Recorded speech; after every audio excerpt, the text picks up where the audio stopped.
सुप्रभात कक्षायाः।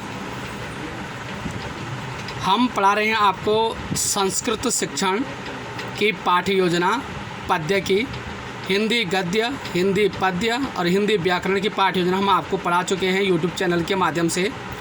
और आप मेरे इस यूट्यूब चैनल को सब्सक्राइब करेंगे, सब्सक्राइब करना ना भूलें, शेयर करना ना भूलें, लाइक करना ना भूलें, ताकि आने वाली ऑडियो आपको दिख जाएं। तो आप मेरे चैनल को सब्सक्राइब करेंगे, ये आपसे आशा की जाती है। आपके लिए ही फ़ायदेमंद है और आपके लिए ही हमने ये यूट्यूब चैनल बनाया है, ताकि शिक्षण प्रशिक्षण प्रक्रिया तकनीकी माध्यम से आपको दी जाए। ये आपके लिए ही है। मेरे यूट्यूब चैनल को आप सब्सक्राइब करना ना भूलें। तो पाठ्य योजना संख्या 1, 2, 3 जो भी आपका होगा, अब इसमें हिंदी में लिखते हैं दिनांक, लेकिन संस्कृत में होता है दिनांक। घ लिखा, घ के नीचे क लिखा और विसर्ग लिखा, दिनांक। जैसे है 29/9/2014, देख रहे होंगे आपने, जैसे प्राइमरी में अंक लिखते थे इस प्रकार लिखे हुए हैं।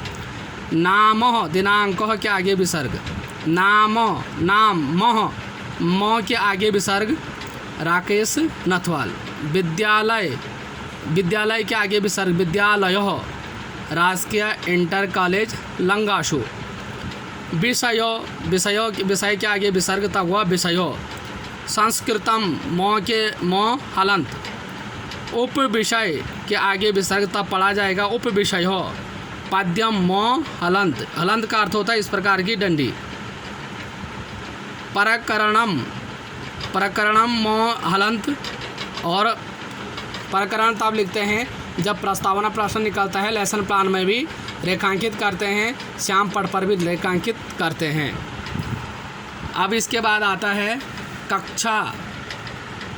कक्षा षष्ठ, सप्त, अष्ट, नवम।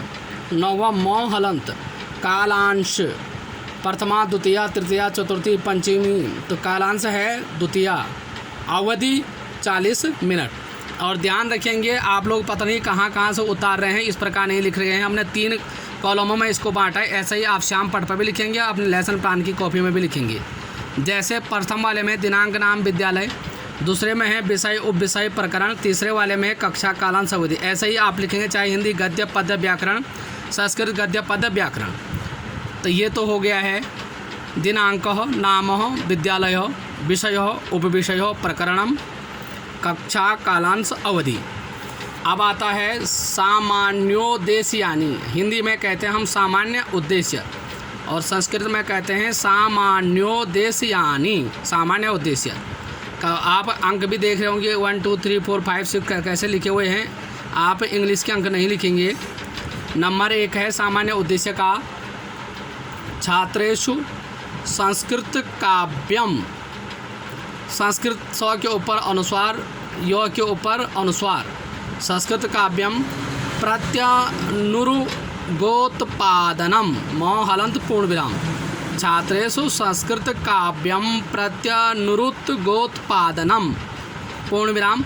और सामान्य उद्देश्य, आप प्रत्येक पद्य के जितने भी आप संस्कृत में लेसन प्लान बनाएंगे सब में यही लिख सकते हैं। 1 2 आप चेंज कर सकते हैं, संस्कृत में ही लिखना, इसलिए आपको संस्कृत में दिया जा रहा है, हिंदी में नहीं लिखेंगे।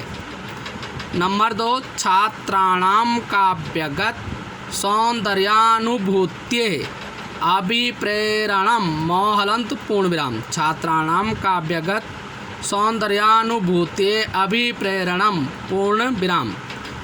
नंबर 3, छात्रेषु सस्वर गति, योजक चिन्ह, यति, योजक चिन्ह, लय, योजक चिन्ह, भावानुगुणम, अणों के ऊपर अनुस्वार, काव्यम पाठस्य योग्यतोत्पादनम, म हलंत।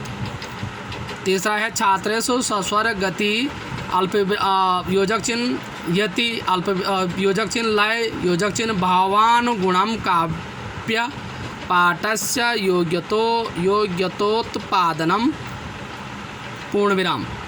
नंबर 4, छात्राणाम कल्पना शक्ति विसर्ग। छात्राणाम अणों के ऊपर अनुस्वार, कल्पना शक्ति विसर्ग। तर्क शक्तिरुजागरणम, पूर्ण विराम। छात्राणां कल्पनाशक्ते तर्कशक्तेरु जागरणं पूर्ण विराम। नंबर 5 छात्रेषु कौशल चतुष्टायानाम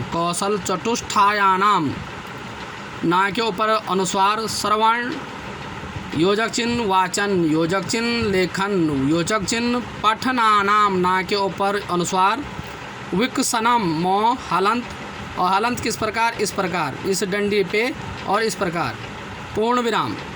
तो यह है छात्रेषु कौशल चतुष्टायानाम श्रवण वाचन लेखन पठनानाम विकसनम। नंबर 6 आता है सामान्योद्देश्यानि छात्राणाम शब्दकोशाभिवर्धनम पूर्ण विराम। छात्राणाम अण के ऊपर अनुस्वार शब्दकोशाभिवर्धनम पूर्ण विराम। नंबर 7 संस्कृत स के ऊपर अनुस्वार संस्कृत शिक्षण प्रक्रिया विश्वबंधुत्वभावनायाः विसर्ग विकसनम मोह हलंत पूर्ण विराम। संस्कृत शिक्षण प्रक्रियायाः विश्वबंधुत्वभावनायाः विसर्ग विकसनम पूर्ण विराम। तो ये संस्कृत के सामान्य उद्देश्य हैं। संस्कृत पद्यम, इसको गद्य में मत लिखना है, ये पद्य के है। और जिस प्रकार हिंदी का लेसन प्लान है, हिंदी पद्य शिक्षण का लेसन प्लान है, ऐसे ही संस्कृत का भी है। सिर्फ हमने हिंदी में सामान्य उद्देश्य लिखते हैं, यहाँ हमने सामान्योद्देश्यानि लिखा। हिंदी हमने दिनांक लिखा, यहाँ दिनांको लिखा। तो यही है। इस प्रकार हमने हिंदी में लिखते हैं विशिष्ट उद्देश्य, तो संस्कृत में लिखते हैं विशिष्टोद्देश्यम। तब चाहे आप हिंदी गद्य में संस्कृत गद्य में सामान्योद्देश्यानि लिखेंगे, संस्कृत पद्य गद्य व्याकरण में भी विशिष्टोद्देश्यम लिखेंगे। तो इन शब्दों को आप ध्यान रखेंगे, ऐसे ही आप अपने लेसन प्लान बनाते जाएंगे संस्कृत के। वाक्य सारा हिंदी जैसा है, इसलिए कह रहे थे हम कि संस्कृत का रूप हम देंगे। तो विशिष्टोद्देश्यम विशिष्ट उद्देश्य। ज्ञानात्मकम हिंदी में हम ज्ञानात्मक कहते हैं, संस्कृत में हुआ ज्ञानात्मकम मोह के नीचे हलंत। नंबर 1 छात्र, उदाहरण के लिए हमारा शीर्षक का नाम है सूक्ति मौक्तिकम, और सूक्ति मौक्तिकम उदाहरण चिन्ह देख रहे होंगे आप, इधर से इस प्रकार लगता है, इधर से इस प्रकार लगता है। सूक्ति मौक्तिकम का प्रत्यास्मरण जहाँ लिखा गया है रेखांकित कर सकेंगे पूर्ण विराम। फिर ज्ञानात्मक का दूसरा छात्र सूक्ति मौक्तिकम मोह हलंत सूक्ति मौक्तिकम उदाहरण चिन्ह में बंद की पहचान कर सकेंगे पूर्ण विराम, पहचान अंडरलाइन।